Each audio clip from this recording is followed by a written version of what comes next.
Yes, that's a very correct question. A highly powered dollar funding, there in United States, and the news have it that there is the aggressive lobbying in that regard, powered by a secret agent in Nigeria here, who is a very close Bola Ahmed Tinubu's friend. I'm talking about Masad Bulos. He is the one that is using Tinubu is using actually, to get to the congressman, to get to the core inner house of the Oval Office. Uh, but a lot of people might not know who Masad Bolus is, but I can tell you who Masad Bolus is. Masad Bolus owns one of the biggest, semi-large production manufacturing company in Nigeria, or specifically Lagos. His son Michael is actually married to Tiffany, Trump's daughter, and this man is very close to Bola Ahmed Tinubu. And when Bola Ahmed Tinubu actually says that there's overwhelming presence of the Biafran government, in exile, trying to get solidarity from the White House, powered by the presence of former Secretary of State Mike Pompeo, who has come to identify, that it is what it is. And secondly, we see a large number of Igbo military personnel in Trump's government, sitting at the top rank and top hierarchy of U.S. military structure. About 10 of them are controlling U.S. military structure currently now. It goes further to tell you that it took the Igbos, a lot to get the American government to look on the side of solidarity on the issue bordering on what is happening in Nigeria currently now, has been put there in the public place globally by Mazi Nnamdi Kanu. Having realized that, then of course, that if care is not taken, Donald Trump might be forced or be tempted, to just do ordinary tweets, just like what he did about Venezuela, just like the same thing we saw about Iran. Donald Trump does not necessarily go to press conferences and all that. All he needed is just to go to his Twitter handle and say, I, Donald Trump, the 47th United States of America, today hereby recognize United States of Biafra, including all the territorial powers and integrity accorded to that nation. And of course, you see the entire alliance falling. Nigeria doesn't want that to happen. But if you permit me to jump in here, you record that Susan Vile, who is the current chief of staff to Donald Trump, was a lobbyist hired by Nnamdi Kanu. So some people will argue that, after all, hiring a lobbyist to lobby government is legitimate in every government. That what the Nigerian government is doing is equally legitimate, since the Biafra agitator, the face of Biafra agitator, Nnamdi Kanu in the past, hired a lobbyist to lobby for the agitation. Yes, and let me just tell you where they are getting it wrong, because if it is not there, there's this reawakening, to carry out that kind of massive lobbying, $750,000, $9 million for all Senate Republicans, then another $4.5 million that you are trying to use to lobby Americans for, armed struggle in case anything happened. But the same government that came to claim there's no Christian genocide, and that is why the case is quite different from Mazi Nnamdi Kanu. They claim there's no Christian genocide. Then you are still going back to lobby the U.S. government that there is no need for Donald Trump to continue to make pronunciation about Christian genocide, or his government, that they should step it down. Remember that they should actually step it down, because they say that it is triggering global solidarity for Christians in Nigeria, of which Biafra have the largest number in Nigeria. Most of them who are running away from Sokoto and thereabout now, they are running to Biafran land because they feel they can be safe there. But are you saying that the alleged Christian genocide in Nigeria, that Biafrans are equally targets? They are the major targets. Even the Northerners themselves are not even talking about, Christians in their zone. What they are saying that the Americans are coming here to proclaim Biafra. That is all. What does that mean? It means they are trying to tell you that, the American interest here is to totally make sure there's a Christian nation called Biafra, and they does not want it.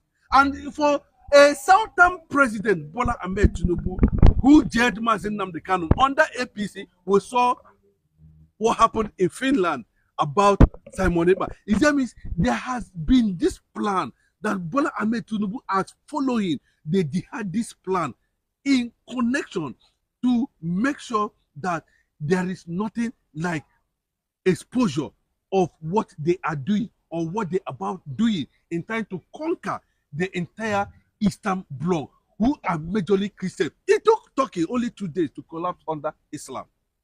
Just 2 days. And this is exactly what we are experiencing. Because of what you just said, let me bring the angle of a retired military intelligence officer who was interviewed by Channel Television some time ago, who alleged that the ultimate aim of those who sponsor terrorism in Nigeria is to Islamize Nigeria. That they want to turn Nigeria to a Taliban-like kind of country. Do you believe it? Of course, that is the truth. Why are they fighting Nnamdi Kanu? Why is Nnamdi Kanu there? Why is someone there? Because they are bringing this into the global table, and it is causing a very big damage on the. In fact, it was Nnamdi Kanu that alerted the world on the uprising of Islam and jihadists in the world today. Nobody was talking about them before. Go and take the records. It was a revelation that got Americans to sit up. It was a revelation that got Israel to sit up. It was a revelation that got Britain to sit up. It's a revelation that got so many countries today to sit up. It was Nnamdi Kanu that alerted the world of the global jihadist movement before we see it happening now. So, in line that these things are something that is very secretive and confidential, like Africa Confidential in the United States of America that reported that matter, and which was carried by one of the Nigerian newspapers, made it very clearly. Look at it, it was very clear. There is armed struggle, there is $4 struggle, war on the issue to determine whether Donald Trump will dance on the side of Nigeria or dance on the side of Biafra. It gives you a serious signal of what is actually going on, So if African Confidential, a media platform, can give you an insight that the possibility that they are not even talking about Christian genocide from that angle. They don't want Donald Trump to talk about it. Step it down, because the more you talk about it, and the world start looking at a Christian nation called Biafra. Now, they don't want talk to us on this, because some persons in the media space have come out to say that Nnamdi Kanu have been seen as a threat. That person is, they say, keep him out of circulation, and that person inform the life sentencing. Is this something you subscribe to? 100%. Please, it did not stop. It stopped today. Let me tell you that, of course, we should know that government trends in secrecy, in confidentiality. You don't be surprised that most of these things that are coming out very clearly now are that government over 2-3 years ago have had a first-class information about it, and they started working on it. They started going against Nnamdi Kanu. They started going against Simon Ekpa.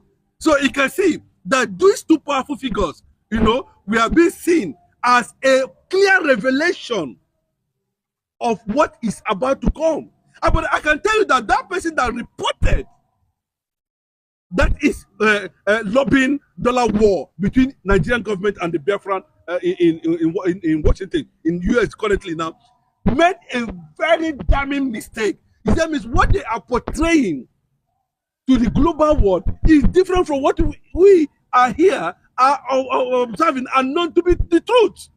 Now, what is your thinking about Nigerian government recently acquiring military hardware for the United States of America? That collaboration, is this something you encourage and embrace? Let me tell you what this is not the first time we are seeing this. At the end of the day, Nigerian government will make mess of the whole thing. It's not the first time. When I told some people that at the presence of Christopher Musa, if you are succeeded, if you are not failed, why are they bringing him back? He's not going to have any impact on anything, and you are seeing it. People are running away from Soko. All those people are running away from different corners of this state the country. Where are they heading to? They're heading to the eastern part of the country where they feel that they can be safe. But are you worried that people are running away from Sokoto in the light of the renewed hostility and threat being given by terrorists in that region? So what is the essence of going to America and strike an arms deal and the weapon is being supplied? At the end of the day, there's no result. This is not the first time. We saw it under Buhari. We saw it under... So which one do we call? So those things does not matter to me. What matters to me is that what is the politics talking about the issue on how to restore a long-lasting peace in Nigeria. And remember, what you don't know, I keep on saying it very clearly, as much as there is crisis in the Middle East currently now, and where these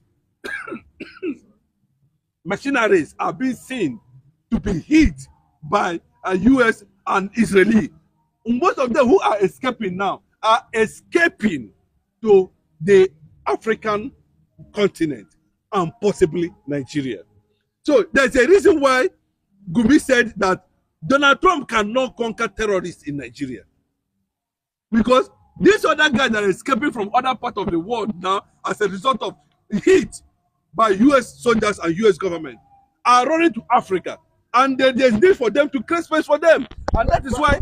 But what is your thinking? Because some people see Donald Trump's government coming to do that strategic bombing as a defining moment against fight against terrorists in Nigeria. More so, Trump have come out clearly recently to say that he's thinking that it's supposed to be a one-off thing, but that with recent developments that they may likely come and start having repeated bombing of terrorists in Nigeria. What is your thinking? I think we should still want to have some level of hope, because you can see the aggressive lobbying that is taking place in the Oval Office now, meaning that Trump can actually change his mind over his decision on Nigeria anytime, any day. He can change his mind, because if we are what we are seeing very clearly, he cannot go against his in-law, who is a major face of the lobbying DCI in United States of America today. I don't think so. So it's a very serious thing. And secondly, this issue of American president and troops and whatever you call them at the end of the day will only have a limited presence. After that, what happens? I think that's the question Rally Moore is trying to bring up before we begin to see that this Nigerian factor has started coming in, compromise are being reached, conspiracy are going on and all the way. And you can see it very clearly that Nigerian government has given out over 9,750,000 per month, and it's going to last for 6 months, and it is renewable. So at this point now, a lot of people are arguing that yes, in a family of U.S. government that worth over $850 billion, what would $75 million, or what would $750 million, or what would $9 million do to Donald Trump?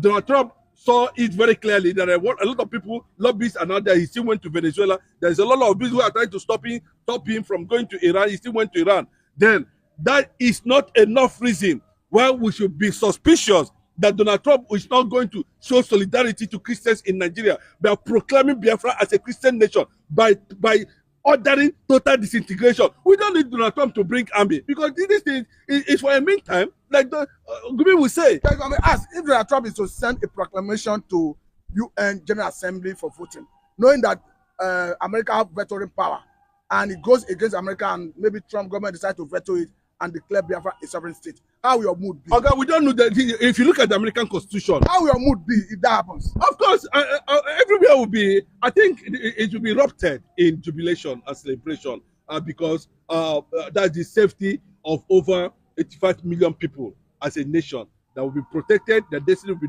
protected. It will be a redefining moment for 85 million Biafrans all over the world. That the nation, the first Jewish black nation, has finally bettered, and that is what everybody is praying. And at that point, it will be very clear that we are not going to be living in fear of Finaly invasion, jihadist invasion, extremism, and all that. We will not. Why they condemn the innocent boy from Macham tribe? I'm telling you, I'm seeing Nnamdi Kanu's case revised. Willy-nilly, that is under compulsion. Compulsorily, Omotocho James is going to ask Nnamdi Kanu for forgiveness and overturn the judgment he has actually delivered on a man that was, fighting for his right, fighting for the right of his people in the southeastern Nigeria. Nnamdi Kanu case must be reversed. That's why Israel, Canada, United States of America, they are prevailing on Federal Republic of Nigeria, especially the judiciary organ of government, to reverse the case, to upturn it, because Kanu is innocent. They are coming. Canada is coming. Israel has fully stepped into Kanu's matter, and Nigeria Office of Asurok is right now checking, because Israel means business, and the United States of America is not smiling at Tinubu administration at all. If care is not taken, what happened to Maduro, Nikolai, of Venezuela is going to happen to Bola Ahmed Tinubu over Biafra issue. Ahmed Tinubu has approached Biafra issue with tribal antagonism and sentiment that has, left the entire world, marveled. It is so marvelous that someone that has been doing, the right thing, adjudicating for emancipation of his people to express himself, emancipation of his nationality, Biafra, has been wrongly sentenced, life imprisonment. It is wrong in Washington. New York is debating it right now, that what happened to Nnamdi Kanu has never happened anywhere in the world before. They were watching on a glaring camera where the young man was shouting, show me where it is in the law, book of law. Constitution in Nigeria, it is not embedded. The law under which you are sentencing or judging me does not embed on our own constitution. Show me where it is embedded. Omotocho derailed from doing that. He could not actually point out where it is gazetted in Nigerian constitution. Okay, and you know, think we saw the Avid group coming to visit Nnamdi Kanu there in Sokoto, and we know that for a fact that these people are meeting with the US government in White House for the freedom of Biafra. But them coming to Nnamdi Kanu's to come visit him, what do you think about it? Yeah, visiting Nnamdi Kanu there, the Avid group has indicated that Kanu is innocent, and every Kanali in the world are very, very interested, much interested on Kanu case. That's why the delegation from America, they came, which is of mixed tribe and color and race. That's white, the black, the Igbo in America, they actually paid him visit as well. This one I'm talking about happened this weekend. They mean what happened Nnamdi Kanu is illegal of the highest order, and they mean Nigerian government this time around, because ICJ International Criminal Court is going to hold Tinubu, and the ICC is going to hold Tinubu. Tinubu actually is the man in charge of this administration, and I'm telling you that the election that brought him in is a manipulative election. It was rigged for him by INEC chairman. Yeah, Mahmoud Yakubu.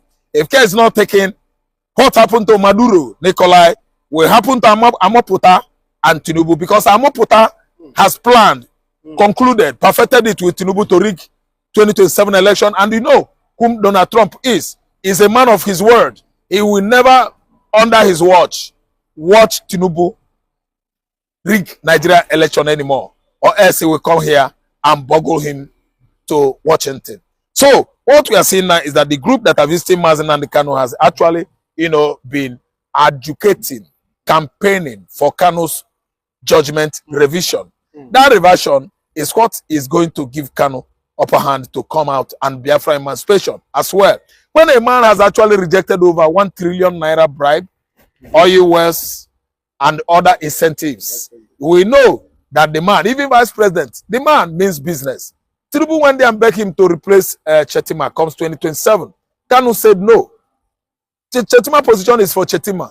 Muslim ticket. I won't be the person to put flaw on that. You know that it is but with clause and flaw. So that flaw or anomalies should be corrected by you and your gang of political armed robbery. See, what Kanu mean right now is Biafra or death.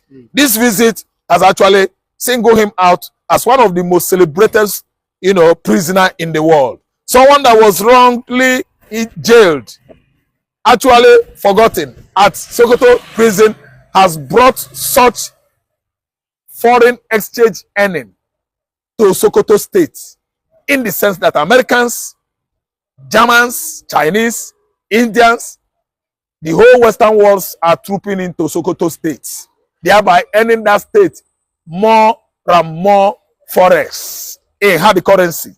Is a man that is a phenomenon this time. An inexplicable human being who has proven that Igbo man could never ever succumb to money. Money is nothing to Igbo man. That is a kind of sales Kanu has subjected to the Igbo. He has sold us rightly. We are now the most marketable tribe in Nigeria. Marketability, we are the one. We have it. Begging Nnamdi Kanu will amount to curse, revision of Kanu's curse on Amotocho. So that begging, as Showore Omoyele predicted, I think is what is going to happen. I know Yoruba man, I know James Omotocho. He actually understands that what he has done, Mazen Nnamdi Kanu, is illegal, is illegitimate, is sinful, is very bad, is a sin against humanity. Omotocho, to be free from Kanu's cause, he should go direct with his kinsmen or with some of his legal companions to actually apologize to a man whom he has wrongly, adjudged. The judgment delivered in the court that day, 20th November, was obvious, a written script by federal government of Nigeria. That is why I always tell people that Tinubu is not showcasing himself as an elderly statesman. He's showcasing himself as a bad belly elderly man. How could you be at that age? You have failed Nigerians. You have failed your family. You have failed APC. You have failed Obi Labour. You have failed your son, your children. As an elderly statesman, behave like Baba Adebanjo. That is the Odua People's Congress chieftain, the head of the Yoruba cultural group, Adebanjo. Adebanjo behaves like an elderly man. What about Afenifere? Thank you, the chieftain of Afenifere. He behaved like Papa.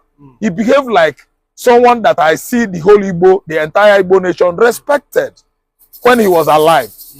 Okay, look at Adefarasi, the man whose daughter was shot by Finaly herders.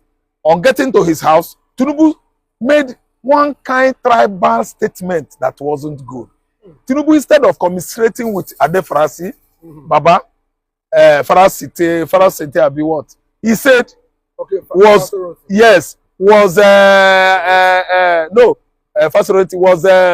Evans, the kidnapper, not shooting people. Was he not killing people? Just imagine the kind of judgment Tinubu is delivering, the kind of decision Tinubu is making as an elderly man. It's unfair. Now, Tinubu was the one whose government wrote a script for a whole sitting justice to read against someone out of hatred, out of political games, out of political irresponsibility, irregularity, and rascality. Tinubu has actually murdered decency and his personal integrity and dignity. As I'm talking to you now, no Nigerian man, no Yoruba man, no Igbo man, no Hausa man with parental guidelines, moral attitude is regarding Tinubu today. Tinubu has failed woefully. Yesterday when we were sitting down, some Yorubas were discussing that Tinubu has failed woefully, failed everybody, failed everything, that Tinubu is amounted to nothing. Look at the kind of judgment a whole sitting justice delivered on someone that has done nothing. I don't know what I understand. So what I'm saying is, Omotocho is going to Sokoto to apologize, as you ask me, with his kinsmen, with his, legal learned men. They are there to say, Mazen Nnamdi Kanu, this is how it is going to be. But before doing that, it has been planned, brought to our notice that United States of America, AU, ICC, International Criminal Court of Justice, that is ICJ, and even ECOWAS, revision of Omotocho judgment is on the line here because it is the major object of discussion in and outside social media. ICC is coming. They want Omotocho to revise the case of Mazen Nnamdi Kanu. ICJ is coming. The same revision of Mazen Nnamdi Kanu's case. AU, ECOWAS community, they are coming to revise that judgment. They said it has never happened to anywhere, anybody, anywhere in the world before, that Omotocho must actually revise that case. Look at someone that you actually judge wrongly, sentencing him life imprisonment, walking out of the court, heading to prison, cursing you and their family. That God is going to punish you for now and forevermore. Do you know that that word has weight? As I'm talking to you now, Omotocho has begun to degenerate, dematerialize, changing in appearance, taking the shape of chimpanzee and these black monkeys. I'm telling you, curse is curse. And you don't know the kind of faith and anointing that God has given Nnamdi Kanu. Omotocho should go right now before it is late. If that curse begin to manifest, it's not going to effect, be effectual on him alone, but his offspring, their generations. Don't you see that Kanu has been making sense over the years? And everybody is capitalizing on Kanu's prediction and prophecy.